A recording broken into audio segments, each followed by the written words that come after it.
So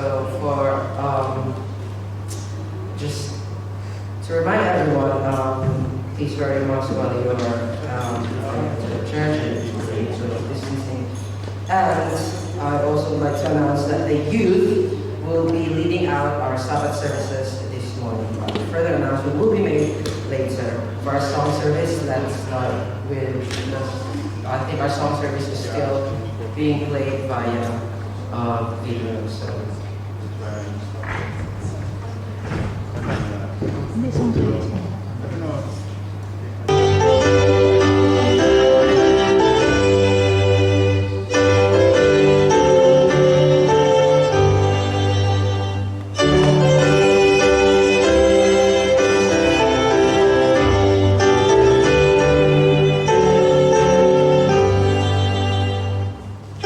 Sunshine in my soul today, more glorious and bright than those in any earthly sky.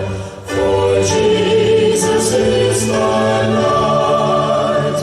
Oh, the sunshine, blessed sunshine, when the peaceful, happy moments roll. Shows his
Dear Jesus, thank you for bringing us together this Sabbath day. Please bless us as we start our Sabbath school program.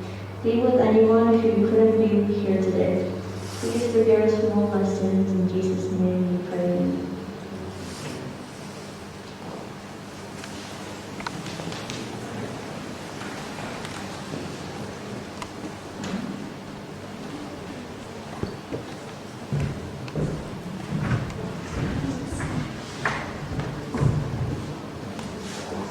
Good morning, everyone, and welcome again to our Sabbath School service. As I mentioned before, the youth are the ones leading today's Sabbath School services as well as the Divine service. So, I will be reading to you the sequence of our Sabbath School this morning. Our inspiration was led to us by video presentation, which is handled by Sister Barbara and Brother Vernon, followed with the opening song and the opening prayer by Sister Paige Austin. After my part, we will hear a special music rendition by Brother Paj Magonza. Then we will have a special feature in the form of a video presentation, and that will be carried out by our youth, as well as me and Sister Casey Foster. After that, we will have our lesson study, which will be discussed by me, and obviously I would like to solicit your ideas and insights as well. And then we will have a mission spotlight in the form of video, and the closing song will follow, and the closing prayer by Father Romy Alfonso. May we feel God's presence today as we worship.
Thank you, Brother Paj, for a beautiful rendition of the violin. So for our special feature today, we have recorded a video recording our youths and their experiences during lockdown. So we've asked them two questions. What have you learned during lockdown, and what are you most looking forward to after lockdown? So here is the video presentation.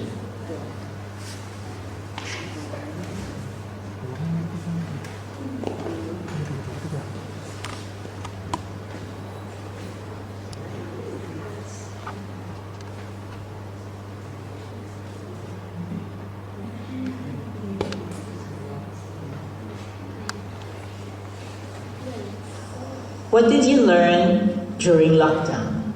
During lockdown, I learned the importance of health to make our immune system stronger so that we can fight off this virus.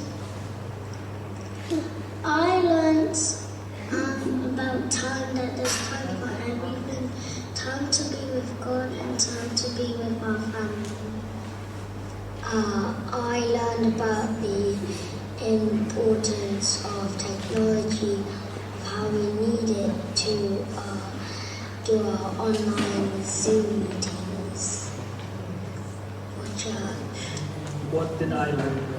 I think one of the things I learned was that it's okay to slow down and rest sometimes. During lockdown, I tried to be really productive, and eventually it led to me being really stressed out. So every now and then I would just take a break and let things mellow out and clear my head.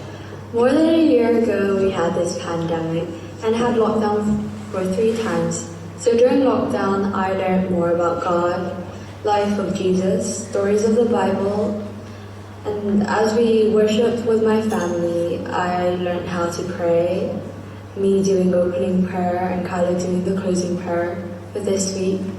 And the following week will be the other way around. We're doing it alternately, and I learned more songs in the church hymnal. Nice to speak to you. I know what you're thinking. Yes, my youth days are very, very much behind me. But friends asked me to make this video, so here I go. I'll be addressing the question, what have I learned through the COVID-19 pandemic? I think when the COVID pandemic first hit, everyone felt very confused. We were in a very uncertain situation. No one knew how things would progress. And all of a sudden we became prisoners in our own home. And even going to the shops felt like a battlefield. Everyone was storing and stocking toilet paper. Who would have thought toilet paper would become the biggest thing, the most memorable and important thing during this situation. But that's how it progressed. I think things have got a lot better now. But looking back, I think the biggest lesson I've learned is that even in a dire situation like the COVID-19 pandemic, where people have been really fighting battles and struggling with good health, God is still working. And I think reading 2 Corinthians 12, my power works best in weakness. So now I'm glad to boast about my weakness. I think that is so relevant for this time, during this season. For me personally, even though it's a time where we've physically been separated from loved ones and friends, I mean, I've personally been very blessed to work for the NHS. Doing so has allowed me to carry on pretty much my normal routine, so that's been huge for my mental health and social well-being.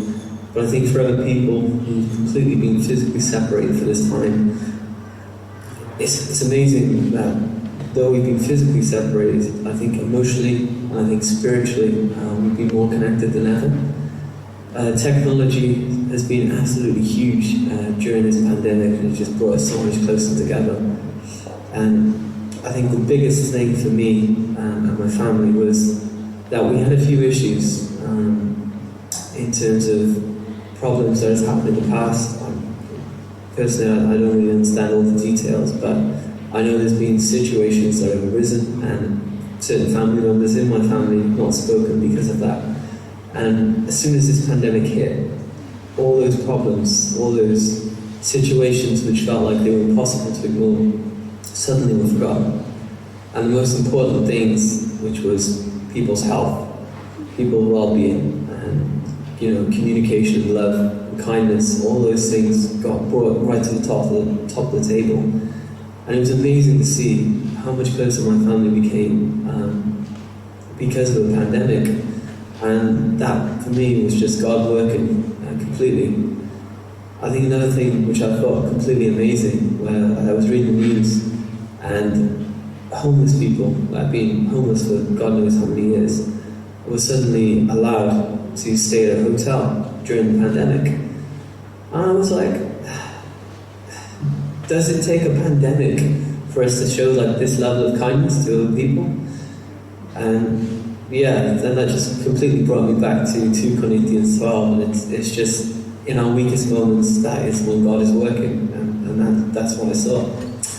So thank you. What are you looking forward to after lockdown? I'm looking forward to going out and meeting with my friends. I'm looking forward to having play dates with my friends, and I look forward on going to holiday. Something I'm looking forward to after lockdown is lifting social distancing and engaging with my friends more like how it was before lockdown. What do I look forward to after this lockdown? Well, as we slowly started this service in the hall, I'm looking forward to going back normally. I'm hoping and praying that we'll have our church as how we used to. And for a Y program to be held here in the hall so that we will be able to have our activities physically and to enjoy the program, and also hoping we'll have our fellowship lunch again so that my mom will be happy.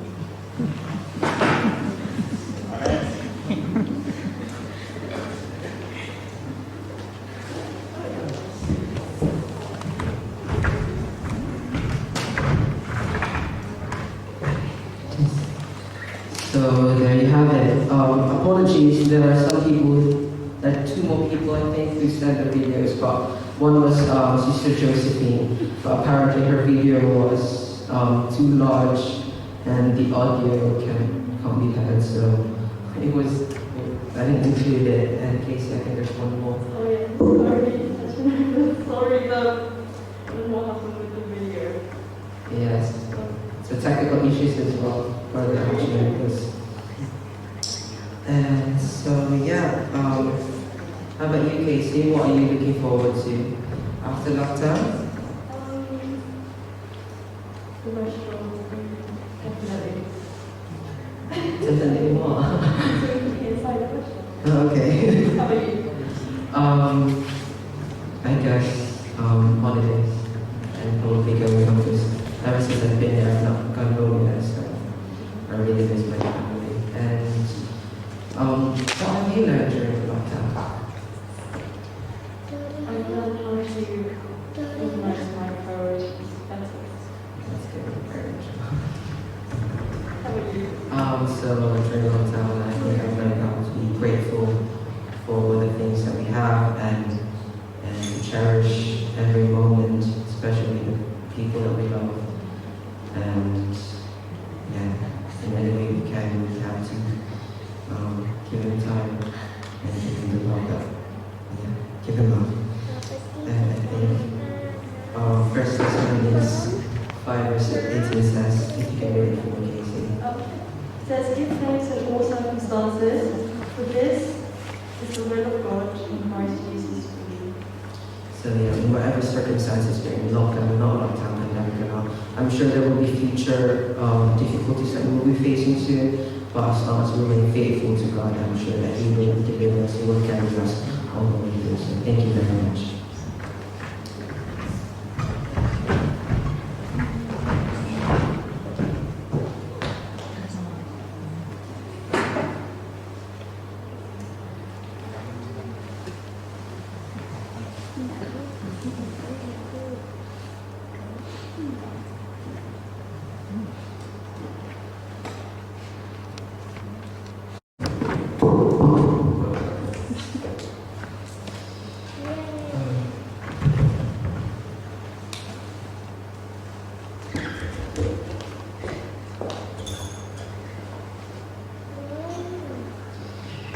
Right, so today I will be discussing our Sabbath school lesson study. So I hope you guys also study your lesson study for the week, so later on we can, I'm also going to be asking you some of your insights so that we can have a lively discussion for our Sabbath school lesson study.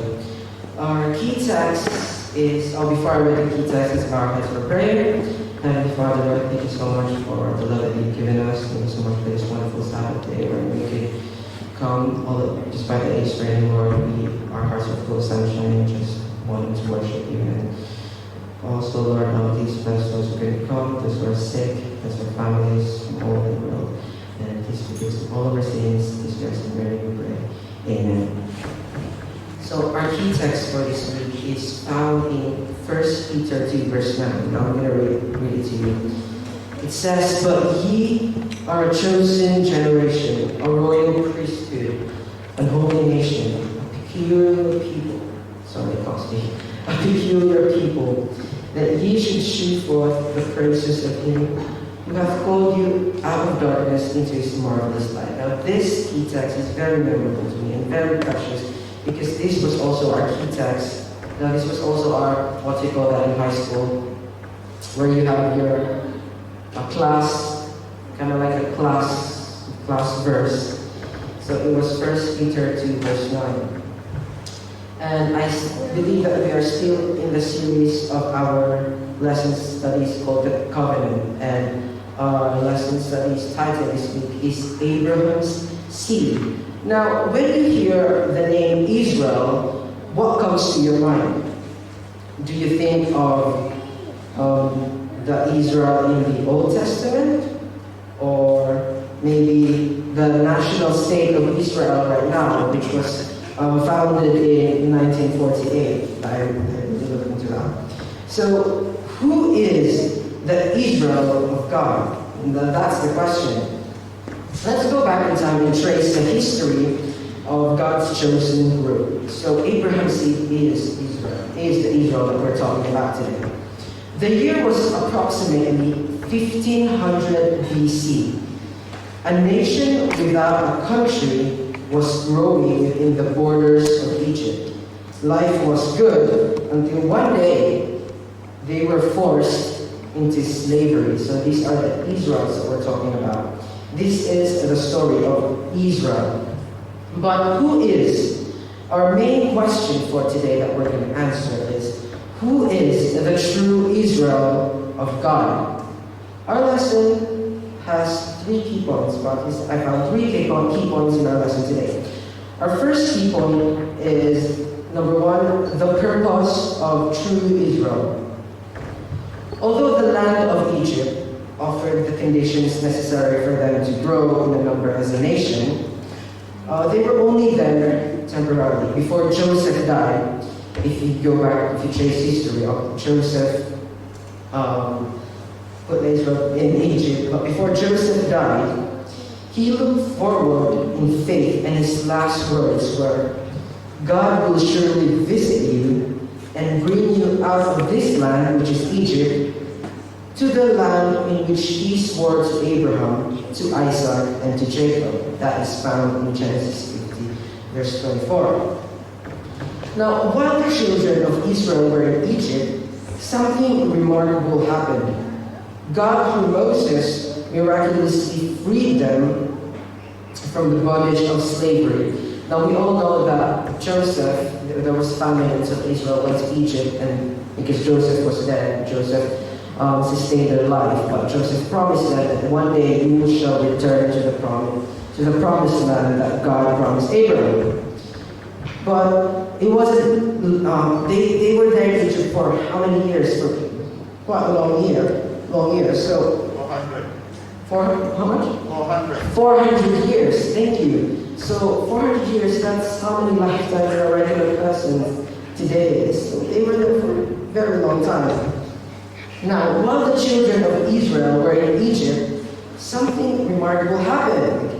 God, through Moses, miraculously freed them from the bondage of slavery. We all know the deliverance of God through Moses, the story.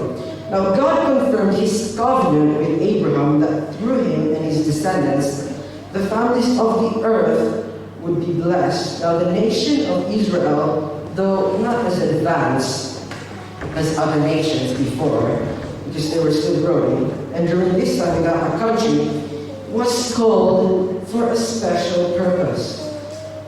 Deuteronomy 5 verse 7 says, "For you are a holy people to the Lord your God. The Lord your God has chosen you to be people for himself, a special treasure above all the peoples on the face of the earth." Now, along with this, God would also fulfill his promise to give the Canaan as a promised land to the Israelites. However, the receiving and keeping of this promise, of this certain property, of this certain promised land, were contingent, or were, what's the other word for contingent? It has kind of like a bargain on, it depends, there we go, on their obedience to God's covenant. So if they obey, blessings will pour out of them, and God says, I will pour out my blessing, you will become the head of all the nations. But if they disobey, they will be expelled from the land, and they will be conquered by different nations. So the question now is, how did the Israel do? Did they keep their end of the bargain? And did they keep their end of the deal? So I think you all know the answer already. Now let's take a look at it on our second point. Our second key point is the remnant as a true Israel. Now God's covenant with them was more like, God says, it was more like a marriage covenant. So when you're married, you're supposed to be faithful in it. But they were unfaithful so many times. They broke their relationship with God over and over and over again. And as a result, instead of receiving the blessings of the covenant, they received the curses of the covenant. Now, despite the national apostasy and the cycle of doing good and making mistake again and all this cycle, a few remain faithful to God's covenant. Now this group was called the faithful remnant. So this was a religious body, not a national one. So it's not based on nationality or where you came from, but it's based on more like a religious body. The purpose of God in creating and preserving a faithful remnant from national political Israel was to make them carriers of God's promises. Through this faithful remnant, the light of truth continued to shine from one generation to the next, and then from one generation to the next, and so on and so forth. Now, even during the exile, a faithful remnant continued to represent the true purpose of Israel's calling to be a holy nation and a special people. A few years after their return from exile, Israel as a nation lost their relationship again with God. Their marriage with God became more of a legal arrangement. So whenever they make a mistake, kind of turns political again. It became barren, seemingly kept alive by the rituals they performed and the hypocrisy of their leaders. So, even though despite that, they kept, doing good and making mistakes again, there was hope.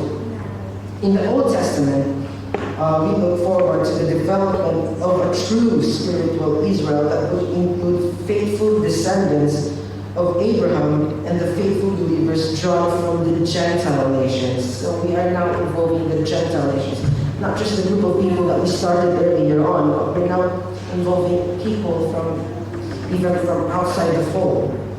Now let's jump to our next key point and talk about this. Our last and third key point is the church as true Israel. Now the word Israel appears about, 2,514 times in the Old Testament and 68 times in the New Testament. From these 68 appearances in the New Testaments, 3 of them refer to the church as the true Israel. Coming from the bloodline of Abraham by itself was never a guarantee of a membership in the true Israel.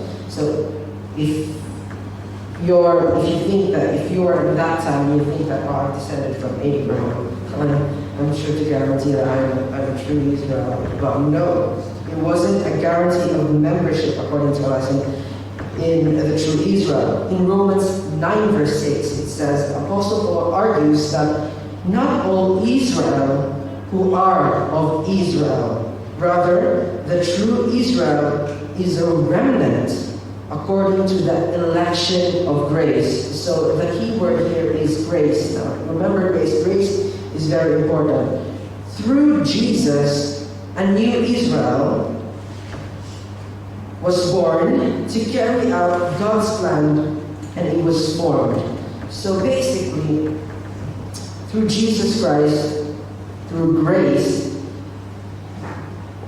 people from different world can, if you're a true believer, you can be a true Israelite, or you are the true Israel. A community that had the rightful claims to the covenant promises to Abraham began to rise.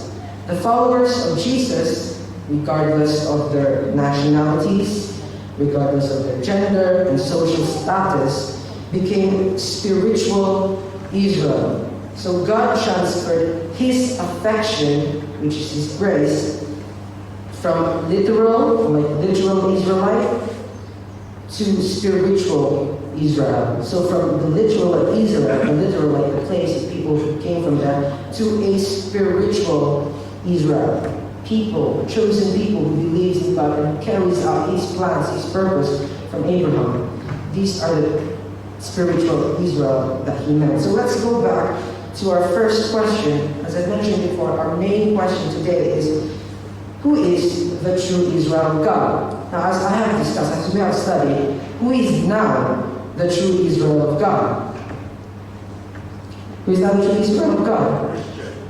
It's us, Christians. Yeah, the story continues. You are part of God's true Israel. And it is quite amazing because you have been chosen to carry out a great purpose that has been handed down from generation to generation, from ancient history up to now, regardless of how much you make in a day, or regardless of if you are employed or if you are not employed, regardless of whether you're from Hispanic traits or you're from Asia, you're black or you're white. You are the true Israel. So if you're faced in a day when sometimes you think, what is my purpose? Why am I still doing with my life? Especially when sometimes we're too crowded out with work. Like, oh thanks, what am I doing with my life? We forget that our purpose, that we are the remnants of God. So we have to realize that you are more than you think you are. You are more than a nurse. You are more than a single mom. You are more than whatever you are. You are more than that because you have been chosen to carry out a special purpose. You are the heir of God's promises for Abraham. You have the light of God in you, and that means you are His child and you have a purpose in this world. So that is basically the gist of our lesson study this week.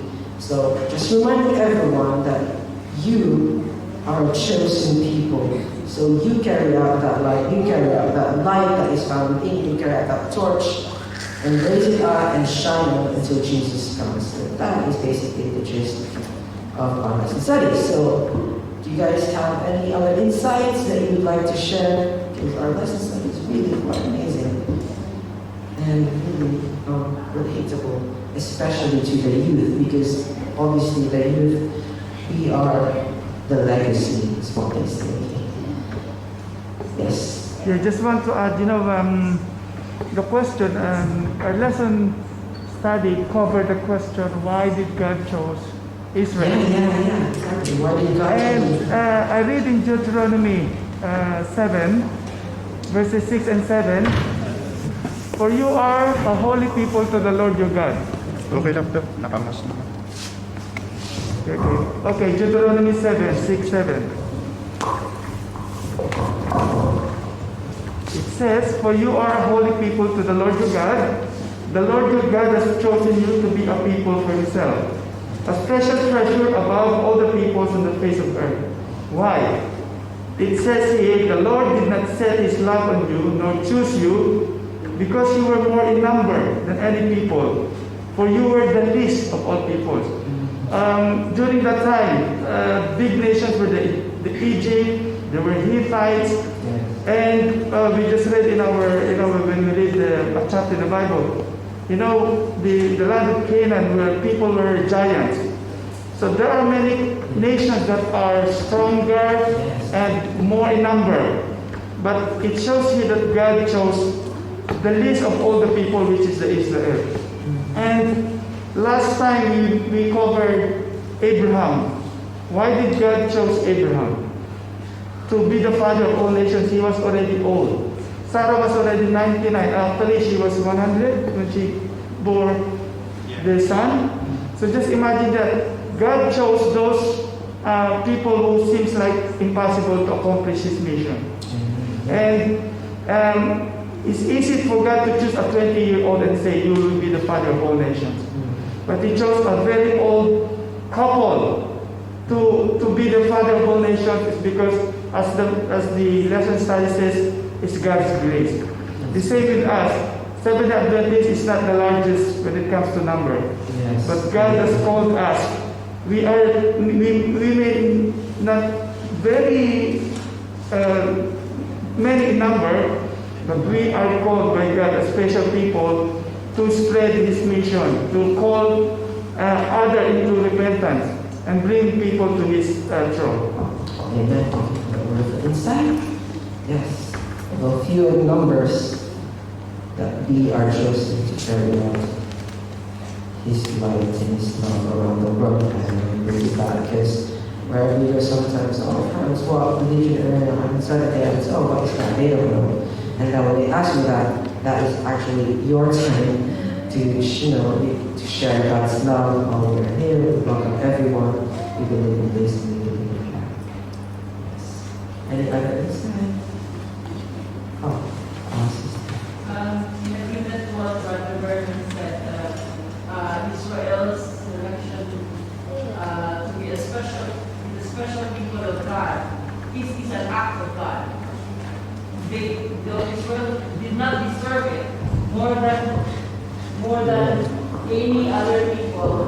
I think they are the least qualified. I'm not judging, but you see, they have seen God's deliverance and they have received God's blessing firsthand.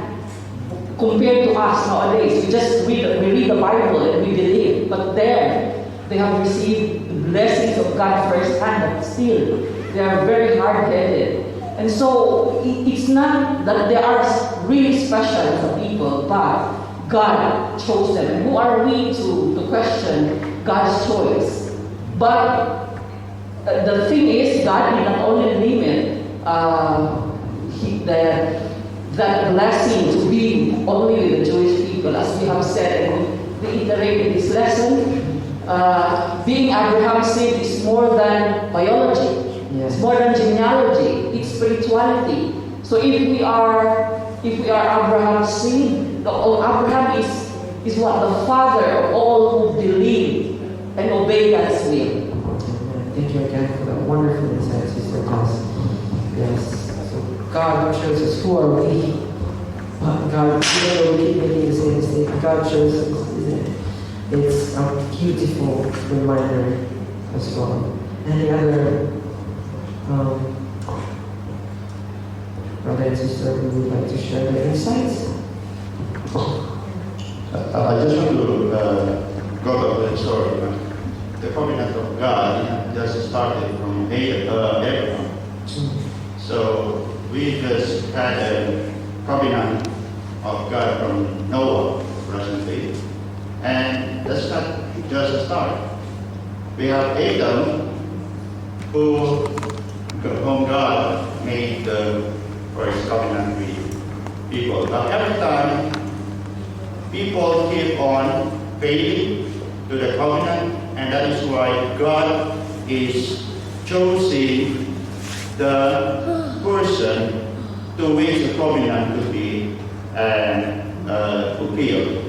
Now, after Noah had a covenant, we know that people became so bad until such time that Abraham came, that has been favored by God, because Abraham was so faithful to God.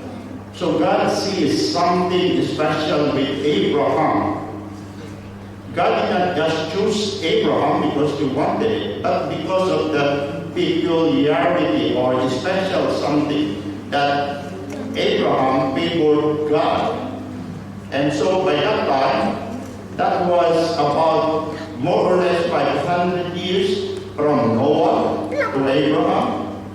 And then Abraham was almost 100 years old when the covenant was made. And it was promised by God that he will bless his nation and he will multiply his nation like number of the sands of the sea. Now, the fact that Abraham did not see that, he was just given 2 sons. And then for that son, that he was 100 years old. And Abraham died 175 years old. So he did not see the promise that he will be multiplied. Now, when was the promise was seen? So Abraham, Isaac, his son, did not see the heirs being multiplied. And we have Jacob, son of Isaac, did not even multiply. But it was until the time of Joseph when they were taken to Egypt. So the family of Jacob was taken to Egypt, and they were given the land, and God blessed them. From there, God blesses them. All their animals, all their people are being multiplied so great. And that's the reason why in the time of Moses, that's what about 400 years of being in Egypt. So God chooses Moses to be the deliverer for the Egyptians of the Israelites. So that's how God looking at these Israelites to be a special people. Now, because they are the one who had received the promise, and somehow they failed. But then, after that, God saw Moses to be the faithful servant that could deliver them from the bondage of Egyptians. That's it. Thank you so much for the so yes. Is there anyone else who would like to share their insights? None? If none, thank you so much for listening, and thank you so much for continuing to study your lessons every week. So we're still in our series of the covenant, and before I end, let's bow our heads for prayer. Heavenly Father, Lord, thank you so much for reminding us in our lesson study that we are your child, that you have chosen us to carry out that light. May we have that drive, may we have that passion to spread your love to other people around us. And please be with us as we continue our Sabbath services today. Please we ask in your name we pray. Amen. So thank you everyone for participating, and God bless.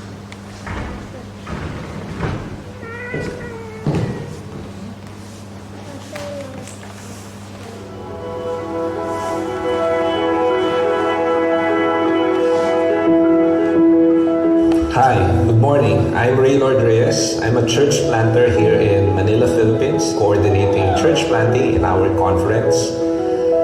I have been involved in church planting in the past 7 years, and I planted a young adult church here in Manila that has different locations and meeting in different locations.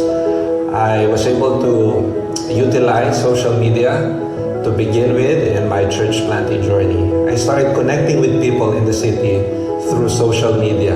Started looking for groups I could connect with. And in the process, I came across this application called Meetup. It also has a website.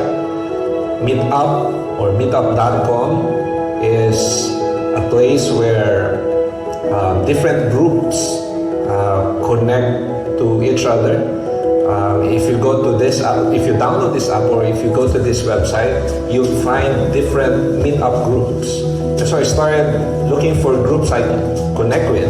Most of the groups here are organized by church and secular people.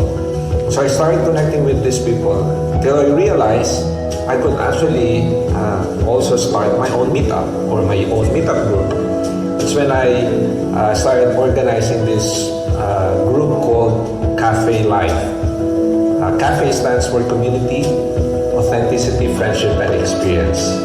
It's a small group idea, and so we started connecting with different people. The idea is really to connect with young professionals and open an avenue for young professionals to connect with, hang out after work. So I started putting that on Meetup, and I was surprised.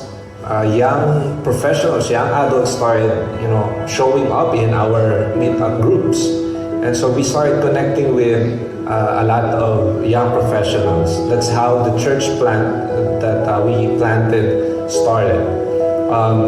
Through that, we were able to connect with a broader demographic, mostly unchurched and secular. And through this application, through the Meetup, we were inspired to also form or to also come up with our own app. So my team, who are mostly young adults and young professionals, started developing this app called Cafe Life. So it's also available for download for iOS and Google or Android phones.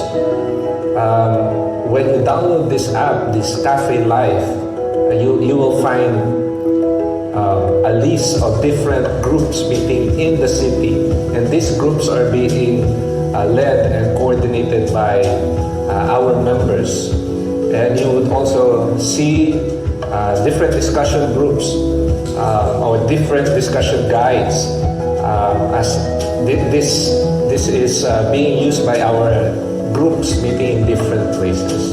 Up until today, our church utilizes the use of social media to connect with a lot of people. We have small groups meeting in Zoom or Google Meet, and we are still meeting more new people through social media.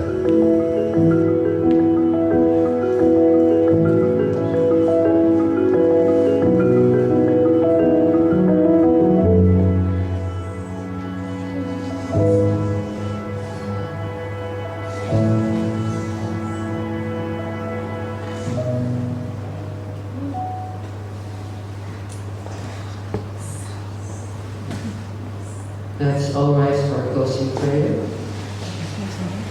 Sorry, closing song.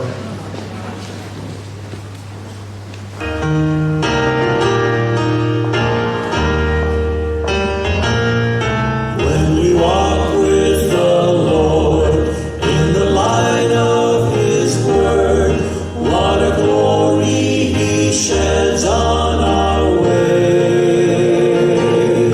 While we do His good will, He abides with us still, and with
and obey.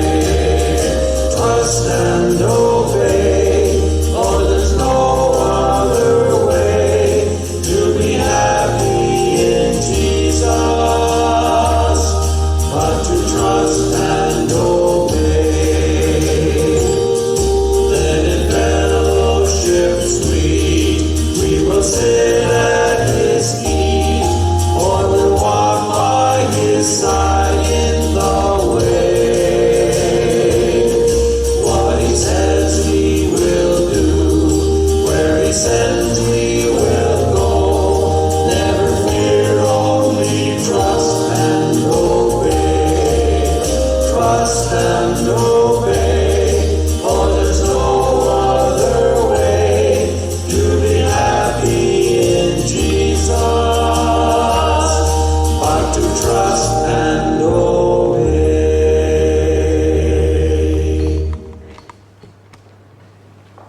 May we bow our heads for prayer. Our Heavenly Father, as we finish our review of your word and as we end our study, the lesson for this week, we ask you to continue to help and guide us as we apply the lessons of your word in our daily lives. Our Heavenly Father, as we continue to the second half of our service, we ask you to continue to provide us your presence, that we may be able to continue with vigor and spirit as we continue to praise your